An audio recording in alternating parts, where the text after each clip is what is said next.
Welcome to the Toy Rewind Podcast with your hosts, the Brothers Newland. Now, let's talk toys.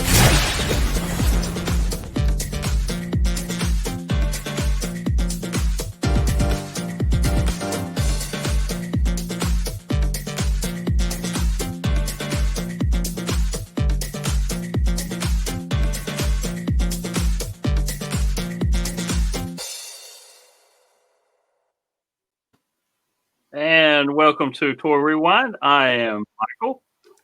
I'm John. And I'm Andrew, and we are the Brothers Newland, here to talk about toys and anything that we could possibly think of around certain toy lines. This week, we're rewinding back to the mid-1980s. We're going to take a look at a popular plush toy line that inspired two animated cartoons, one of them fairly newer, a featured film, and I got to tell you, millions of happy boys and girls. We're talking about Pound Puppies this week. These are awesome little dogs.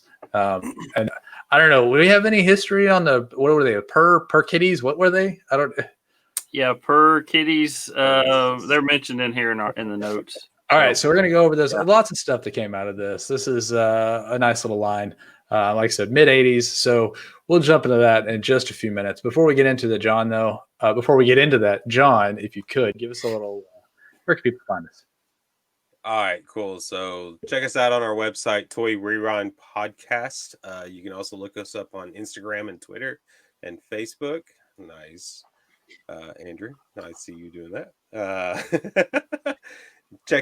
Look us up on our Facebook group and join in the conversation, of course. You can check us out on Twitch, twitch.tv/Toy Rewind Pod, where we do our toy box showcases on Twitch and Facebook, of course. And then you can check our YouTube channel out and find all our toy. I'm confused now. I was looking at Andrew again. How many times you've done this, John? Yeah. Well, I changed it up. So 24. Yes. YouTube channel. You can check out our toy box showcases plus any of our recordings from our podcast that we are putting on there now. Check our podcast bingo at podcastbingo.com/toy rewind. And also you can email us at toyrewindpodcast@gmail.com. Yeah, email us. I'm glad you mentioned the YouTube channel, John, because I think I gotta go check and make sure last week's podcast got posted like it was supposed to. I haven't looked at it. So yeah, all the different ways that you can get in touch with us. Sorry, if you're watching this, you know I was flashing up a little sticker. It was a Nerd Unite sticker and kind of confused John. It's one thing that I enjoy trying to do when he's going through that is try to get his attention and see if I can make him lose his spot and kind of confuse him. So yes, I do read it because there's a lot on it. It's not like I can say, hey, it's just Toy Rewind Podcast everywhere. You know, for the most part, it is Toy Rewind Pod. But there are a few places where it's Toy Rewind Podcast. So I'm happy with you reading it. I mean, make sure you get the right information out to the people so they can find us. Be sure you are following us. Check us out. We have a lot of things. We've talked about this a little bit over the last couple of weeks. It's 2021. We spent the first 22 episodes of the podcast just trying to get used to podcasting, trying to get, what are we doing, finding our groove, all that kind of stuff. And I think we've done a really good job. We've had a lot of, compliments, a lot of people on, guests. We've talked about a lot of cool toys. We have so many more to talk about, and we are revamping things a little bit in 2021. So lots of ideas we've been throwing out between the three, trying to build stuff, make things awesome. So be sure you're following us because that's where any new stuff is going to land. It's going to land on the socials so that we can kind of give you guys a heads up is what we're talking about. So check that out. All right. One more thing before we get into talking our toy talk, we have our fun for all question. If you're new with us, and I hope you are new. If you are, go check out some of the old podcasts. If you're not new and you've listened to all of our episodes or even one of our episodes, we have a little icebreaker question, and we call it our fun for all question. Michael, a quick question for you, and I don't remember. Did we talk about why this is called the fun for all question? Yeah. Let's see. Did we talk about it in the first episode? I don't remember. There was something that came up. I'll have to go back and look. Yeah, go back and listen. No, we're gonna go over. Michael gave us this idea. It was some kind of advertisement that I came up with that kind of mentioned fun for all. It was on the back of a. It was a toy store commercial. I'm trying to remember. It's not KB or Toys R Us. It was one of the others. I'm trying to remember which toy store that was, but they said something about come in and have fun for all, and that just popped in my head. For a good title for the question, yeah. And I think that works because this is just something that we do for fun, just to give people an idea of who we are, who the Brothers Newland are, and kind of a background into us. So this week we have a really fun for all question. Not that they're not on a usual case. So with this week's question, who would you want to play you in a movie about your life? So when I mentioned this, John asked, what part of your life? And I immediately said your entire life. So this person has to work to be a baby you, a toddler, a kid, a teenager, and an adult, like all those stages, right? Just one person. No, I'm just kidding. So it would be the major part of your life. So, when this person would kind of take over. So I guess maybe high school to, now, who would you want to play you in a movie? So, Michael, like always, we'll start with you. I guess Sean Astin, who I would go with. Classic. That works. Yeah. I mean, that's like right up your alley. I think he's kind of similar to me, I guess, and I guess in a way. Yeah. So, I know he plays in a lot of movies I like. So. So would you are you Rudy? Is that what you're trying to say? Yeah, I'm Rudy. Yeah, playing that football game for Notre Dame. Yeah, I can really see you on the football field. Yeah, I wouldn't be playing football or at Notre Dame. It'd probably be baseball at some team here in Texas. So you want to go warm the bench for the bench for someone else? Just as long as I get my 15 minutes of fame there. Yeah, get a movie made after me. There you go. So. All right, John. I think Sean Astin would fit me pretty good, I think. So Sean Astin. John? Matt Damon. Do you want to give us a story about this? Because I mean, you told me Michael. I feel like our followers need to hear the story. Yeah, I was getting, or I've been told a couple of times that I look similar to him, but one of them was I went in and got my license renewed, and I could not do it online because I had to get the new picture. And I walked in there, I got it, and the lady was looking at it. She looked at me and she goes, "Do you know who you remind me of?" I was like, "No." No. Like, "You remind me of Matt Damon." I was like, "Okay, I can definitely take that one. No problems." That was before the beard and everything else. Of course, I was, probably several pounds lighter and, several years younger. I'm not gonna say I couldn't see it, but it's a little bit of a stretch. I mean, it's a little bit of a stretch, but okay, A lot of the movies he's played in, I love. I like to watch, and I can rewatch all the time too. Matt Damon, he's got a lot of good stuff. I can see that. I think that works. Mine. So I picked an actor that I believe actually, through his career, already did kind of what I did. So when I was younger, like a 15 or 10 years ago or so, before I grew the beard, he was in The Office and he didn't have a beard. And then now he has a nice beard and he looks a lot better with a beard, just like me. I look a lot better with a beard. I'm talking about none other than the John Krasinski. So I just think he would do really good. Like, he's funny. He can be serious. Like, what do you think? Does that work? I guess. Yeah. Yes. All right. So here's a little more question.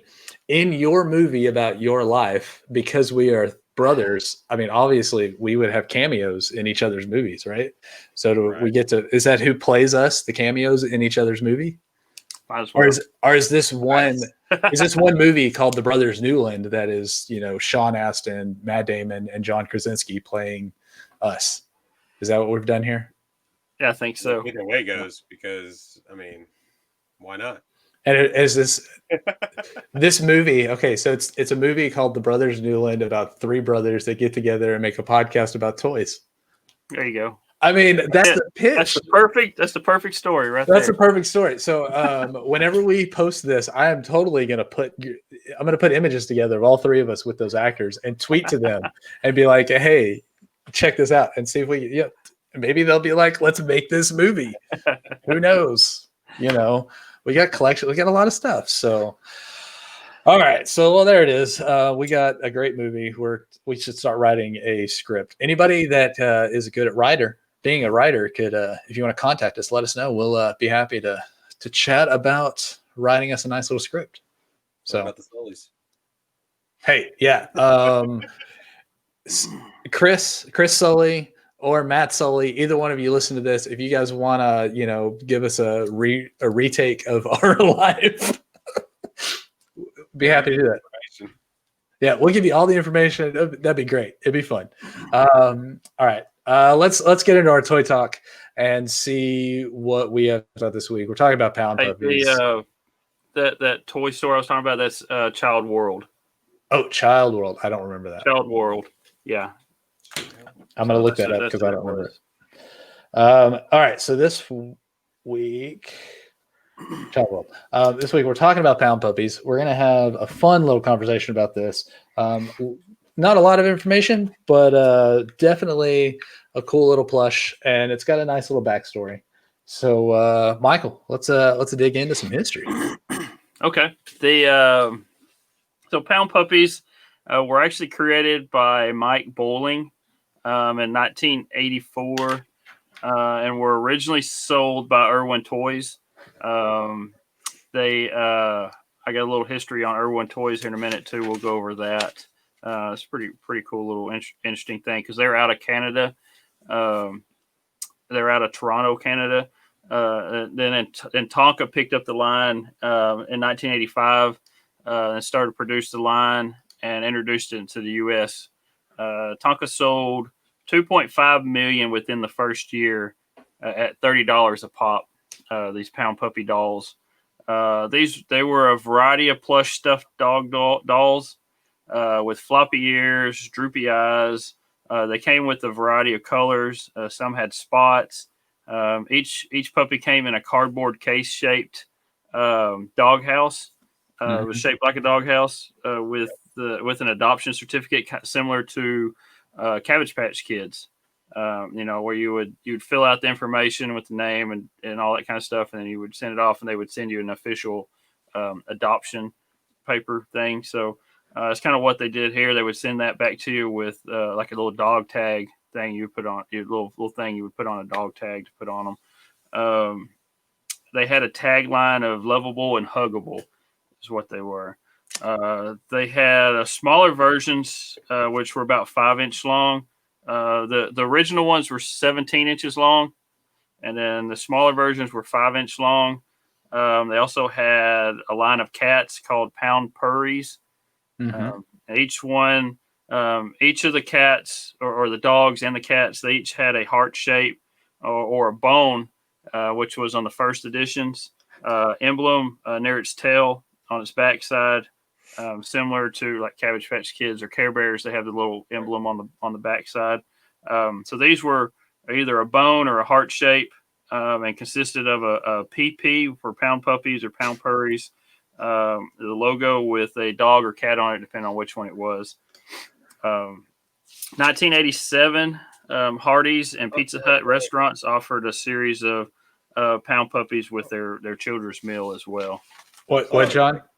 Let's go back to it because I know you said Irwin came out with them, but Mike Bowling, when he came out with this, his idea for this came from him watching his daughter and her doll.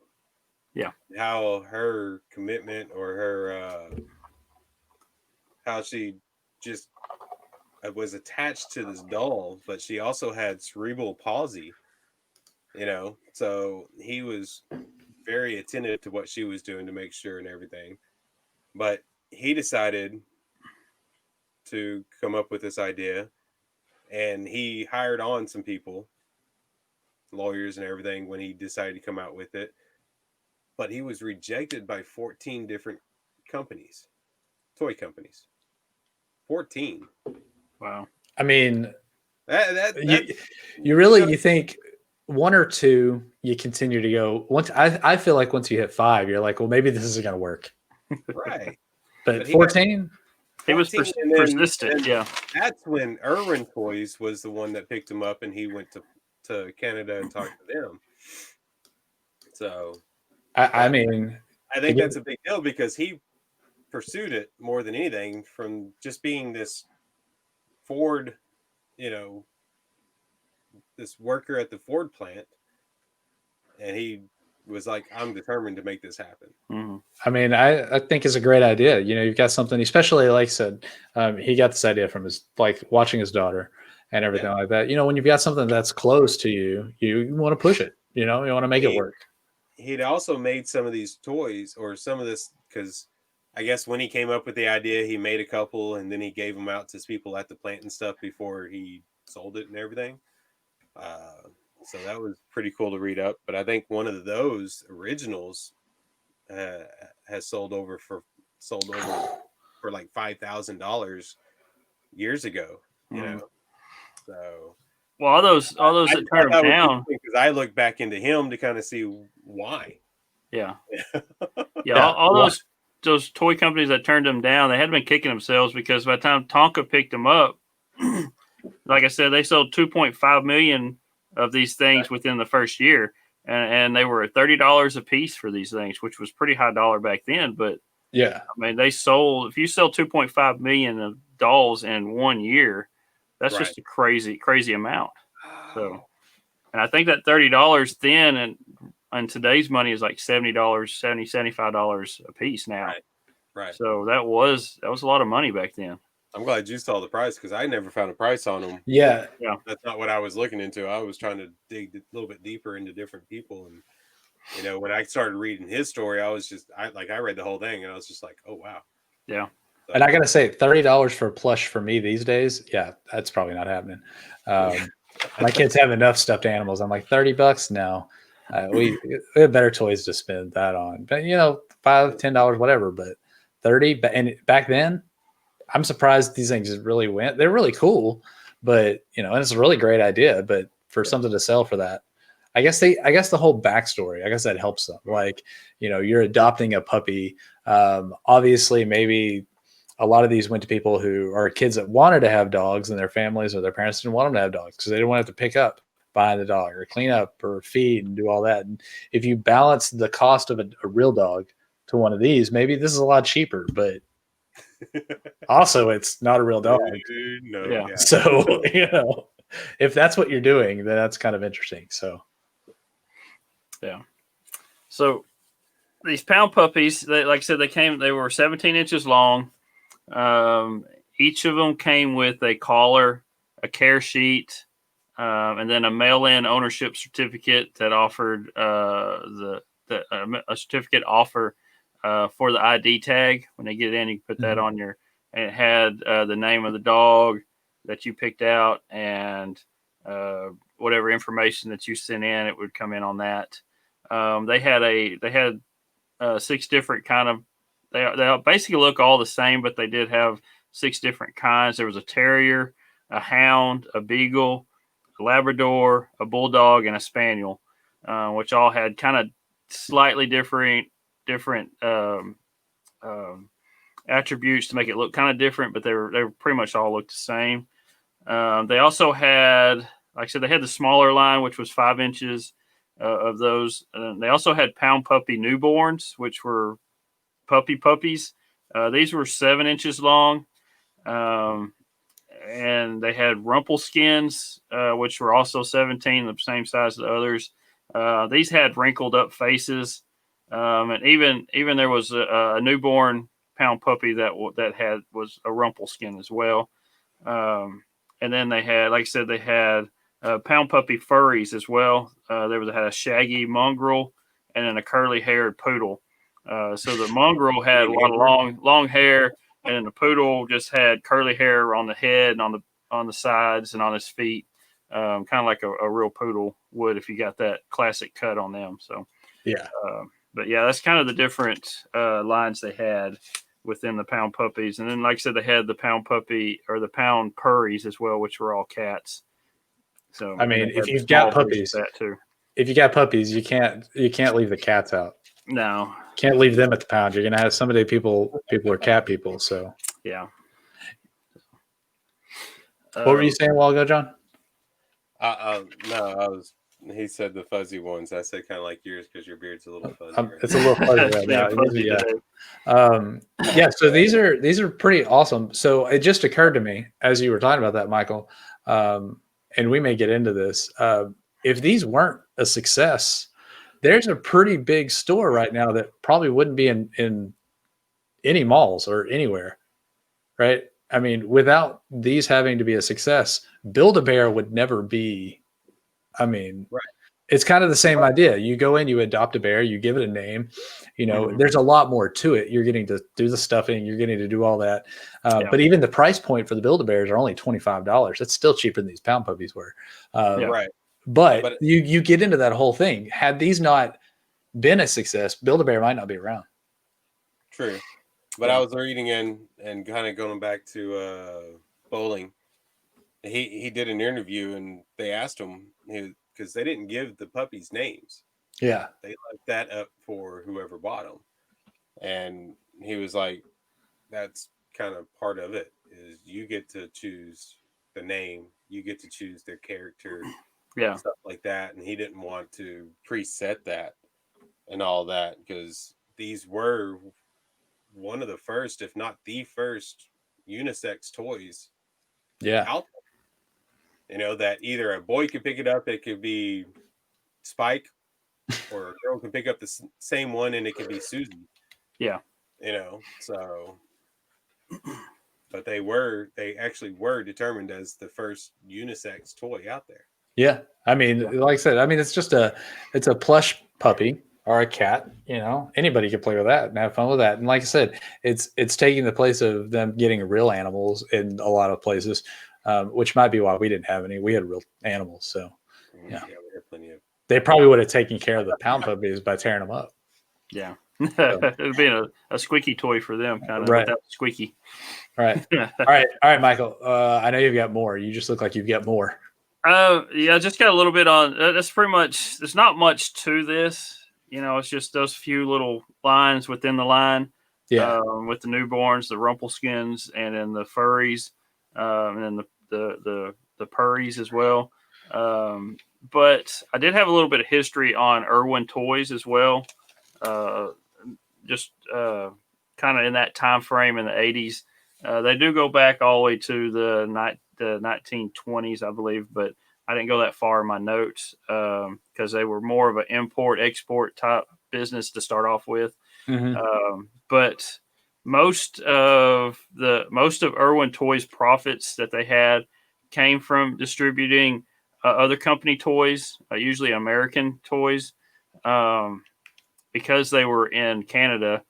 Almost all of the more popular toys available in Canada up until the early 90s were distributed by Irwin. Major American companies wished that they could sell their toys in Canada, but because of tariffs that would generate less income, they didn't open branches in Canada because it wouldn't be profitable for them. So Irwin's success came mainly due to their licensing and contract manufacturing of American companies such as mostly Kenner and Parker Brothers. Yeah, we've talked a lot about Kenner and Parker Brothers as well. So they did a lot of stuff for them, even manufactured some stuff for them. In the 70s and 80s, they distributed the lines like Star Wars, Care Bears, and Easy Bake Oven, to name a few, as well as the Atari video game. They distributed that as well through Canada. They later acquired the rights to the Sega brand as well. But by the time you get close to the 90s, with the introduction of the Free Trade Agreement, and then later the North American Free Trade Agreement, it was less costly for the American companies to operate in Canada. So then Irwin ended up losing a lot of business deals and their contacts and stuff like that, which ultimately was the downfall of the company. Like I said, by the late 90s to the early 2000s was about when they went out of business, or they went bankrupt. It was bankruptcy. So you've got basically a toy company that makes all their money off of all the other companies that just can't, that's perfect. They can't get into Canada, so they take care of it. Yeah. Why not? All those Canadians being happy about, taking care of the Americans, they're just so nice up there. Except when it comes to hockey, they're really kind of mean about that. So that's kind of the background on Irwin. Like, I think they kind of jumped into this, being a company that really just kind of pushes other companies' stuff, and then to go in and say, hey, we're going to push this toy line, and nobody's giving you a chance. We've seen that in a couple other ones where you've got like Kenner with Star Wars. Like, they weren't a huge company, and because they were a small company and they were able to bid and get something and do something that kind of stretch things, they blow up, which Irwin takes a chance at these, pushes these out. And then, who is it? Hasbro that pushes them out in America a year later. Yeah. Tonka. Tonka. So you see that, and Tonka now, yes. Yeah. Hasbro has them now. But so Tonka sees the success in Canada and, bring that back to America. I think that's great. So really, but the whole thing about our podcast here at this point is, if you've got a toy you want to get out there, you need to find a small toy company and prove it. Yeah. Well, I mean, going back to bowling on that, when Irving took them up and they purchased it, he was $85,000 in debt from his lawyers and everything else that he was trying to make this happen. And again, I mean, you got 14 companies already told you no. How do you keep other people saying, hey, I'm going to keep backing you until it's done? But eventually someone's going to back out. But he kept his lawyers and everything else somehow. He racked up $24,000 in legal fees while he was doing this. Just legal fees alone. The rest of them were the people that actually produced and made the toys and stuff like that, the puppies.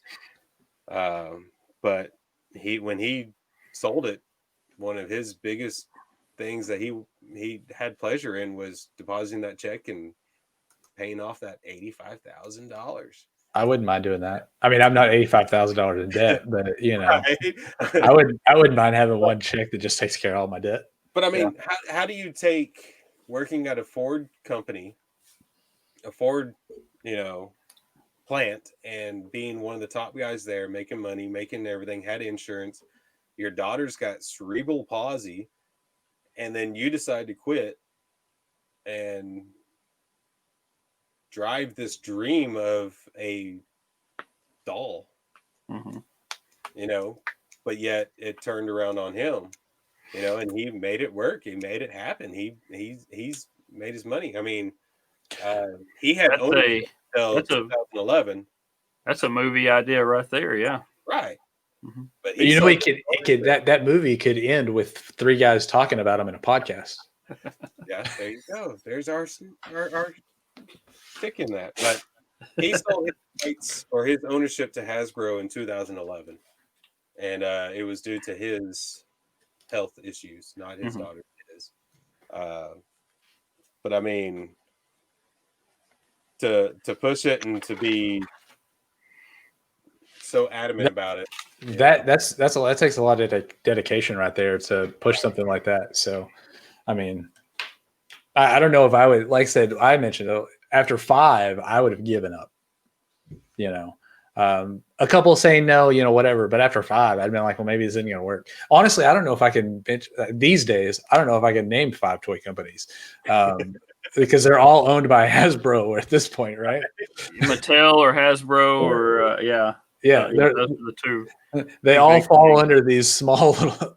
Yeah, I don't know if I could, The small ones bought each other out. Then as they went along, they kept buying each other out, and the smaller ones got bigger, and then they got less companies, and now there's basically 3 or 4 total, I think, left, and that's about it. So That sounds like broadcast corporations and like almost any kind of tech companies. You just buy the little people out, make them work for you.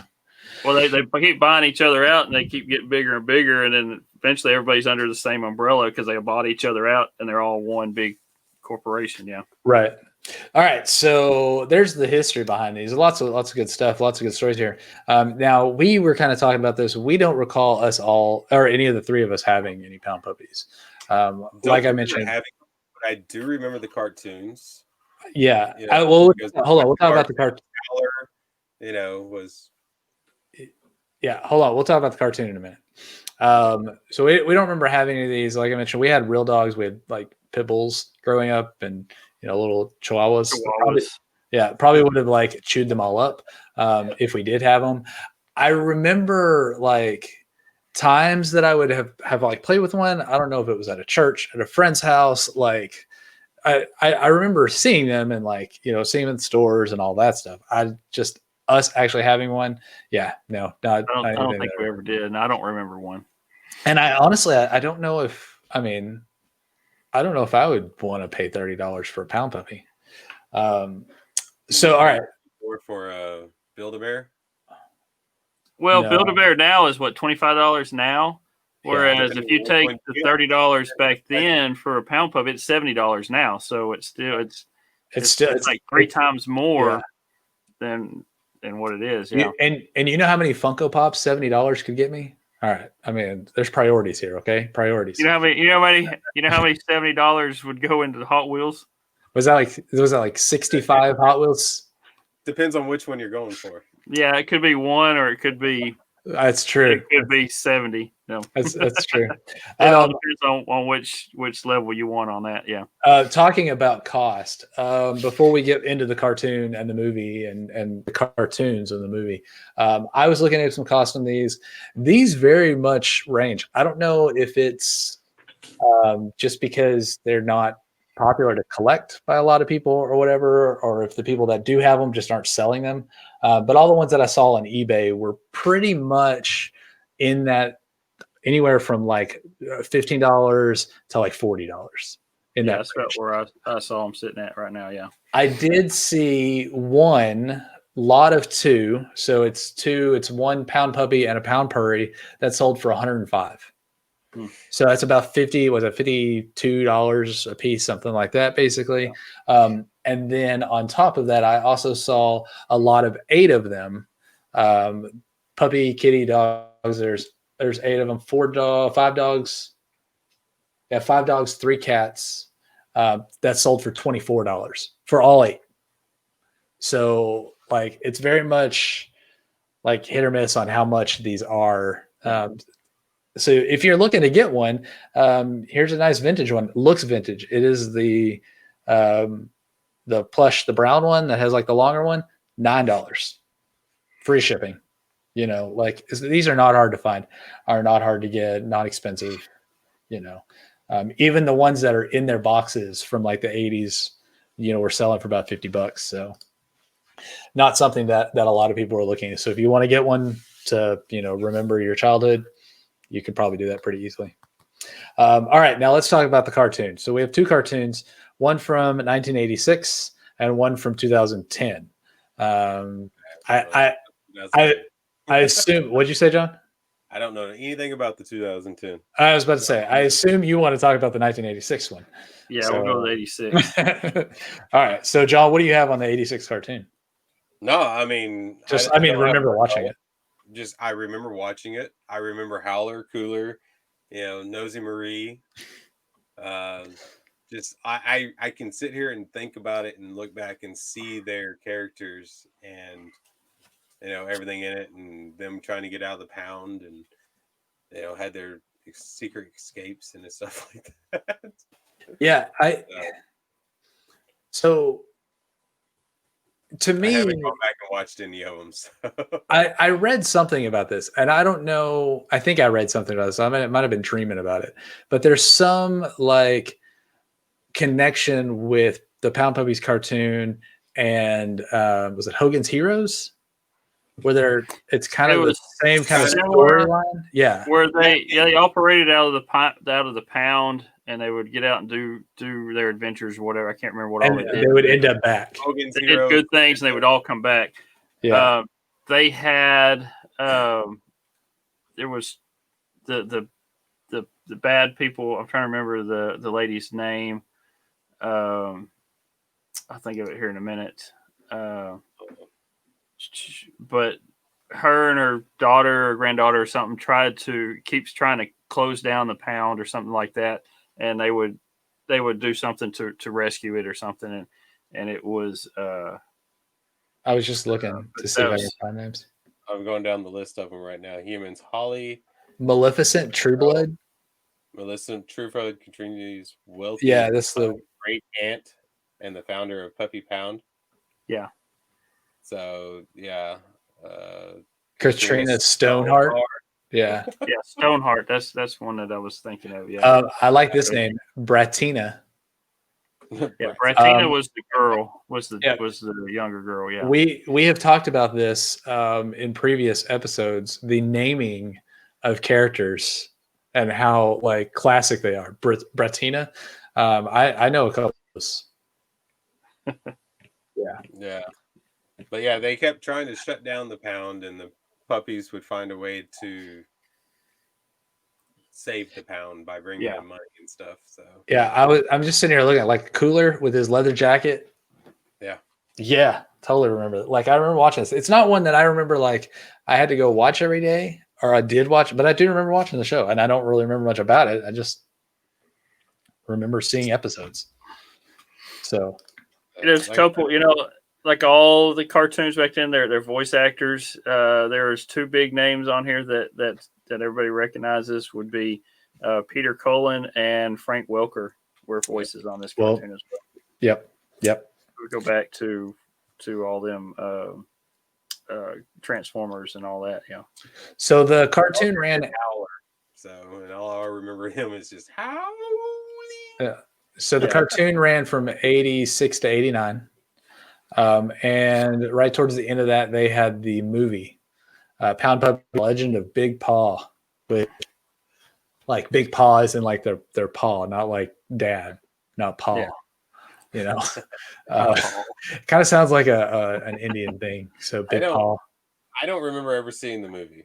I don't remember the movie, but the movie did not match up with the cartoon series, and it was actually set more in the 50s.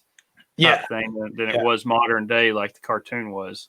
You've still got Frank Welker doing a voice, and it looks like a couple, that's going on, but it is different characters. Like you said, set back more in the 50s and stuff. So I guess they were just trying to, show different parts of what's going on, with the pound and stuff.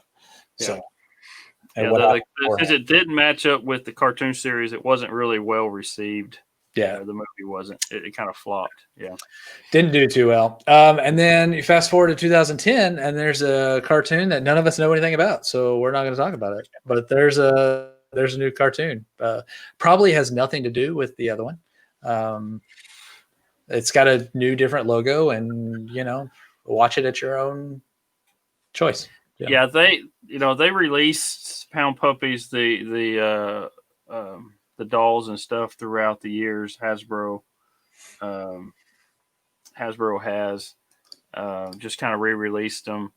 Like I said, Rainey's got one, I think, from 2010, about that same time. Like I said, they came out with the show again. They released some. So it was. They've been out a few times since the 80s. Yeah. Which is probably why the price is not. Like where you can't find them for high prices on eBay or whatever. I was talking to Bronny about it. She did tell me she had one when she was growing up, and it had a water pouch inside of it that you can fill with like warm, hot water or whatever. And it made the dog feel like it was real, like a warm body, which is kind of interesting because it makes me wonder if like you accidentally puncture the bag, it's going to pee all over the place. Then you've got to clean it up. Then why not just get a real dog? Right. This is my logical thinking.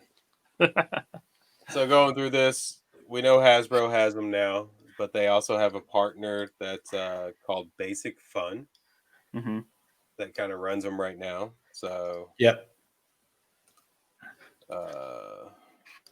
Yeah. So and bowling is still a part and like he gets in there with them and like they haven't completely cut him out. He goes in and talks to him about different ideas and different things. So yeah, lots of stuff. I mean, I like that he's still somewhat involved. It's good. Makes it good. It connects that old story back in with, this toy line of, caring and all that stuff. So adopting a dog, wanting to take care of it, that kind of stuff. So it's good stuff. Yeah.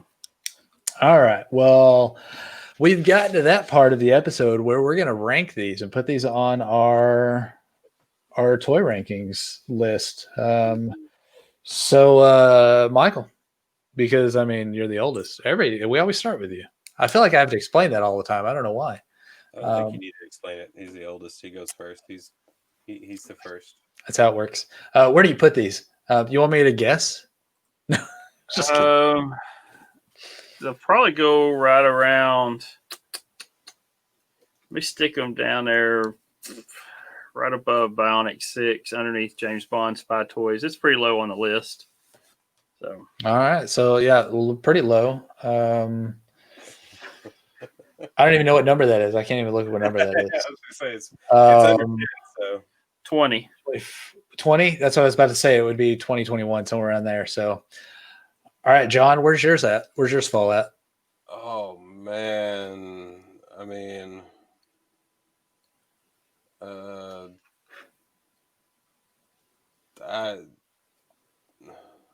Below Barbie.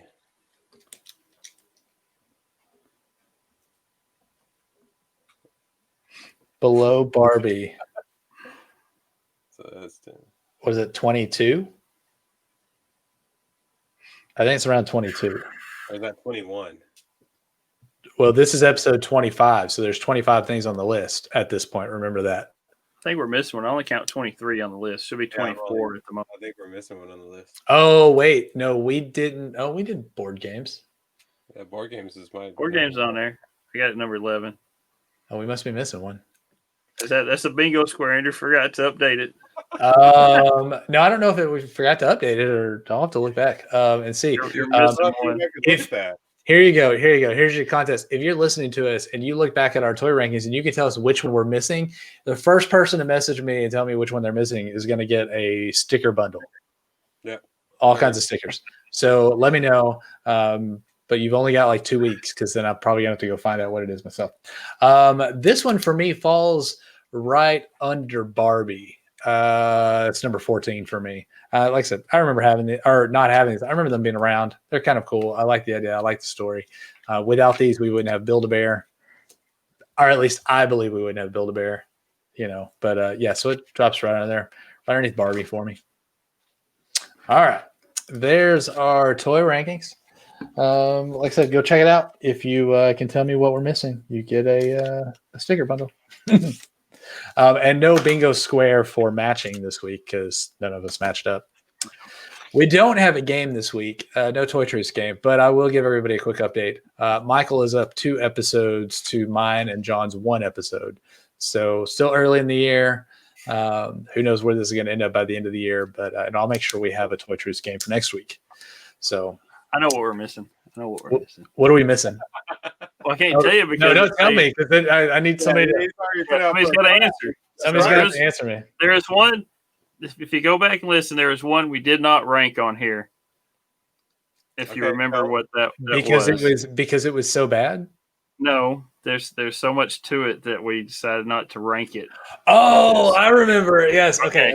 Now I remember. That's a hint. So let's see if somebody can come up with a. If somebody can come up with it. Let us know. Yeah. Yes. Yeah.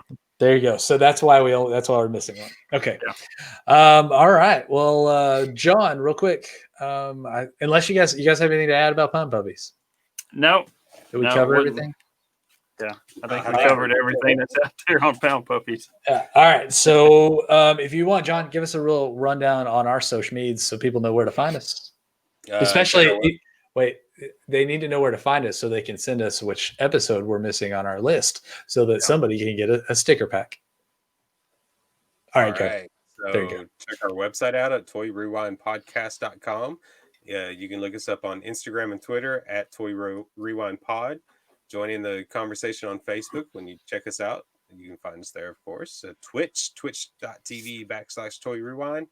Our YouTube channel, if you want to look us up there and look at the videos and stuff of us doing these podcasts, you can email us at toyrewindpodcast@gmail.com. And of course, that's probably the easiest way to give us your answers. Unless you want to hit us up on Twitch, or not Twitch, but Twitter and Instagram and Facebook. Either way. Yeah. Either way. Hit us up. Let us know if you can spot that missing podcast. And let us know what episodes you're looking forward to. I think that's a big thing that we can start kind of talking about. I know we've got things lined up, but what toy line are you waiting for us to do that you just can't wait? We're pretty fluid in how we're moving things around, so we can do something in there. If you got an idea, want something for us to talk about, just shoot us get in contact with us. Like Andrew said, or Michael just said, just let us know. I know we've got the next year or so already kind of lined out, but we're not stuck to our scheduling.